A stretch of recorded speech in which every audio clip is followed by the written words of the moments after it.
Hi, this video is the Artifact Transplant Restoration Surgery results for 1 year post-op with before and after photo by Dr. Diep. This black African American man had a procedure using the FUE method to create the hairline. You see he had a high receding hairline all the way up and an arch. We should make it straight across.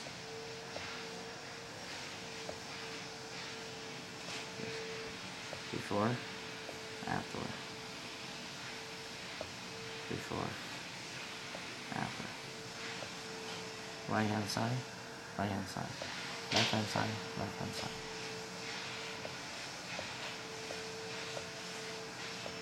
Before, after. As you can see, black man hairline straight across, perpendicular. Tempo from the mid eyebrow to the hairline is around 6.5 centimeters. Thank you.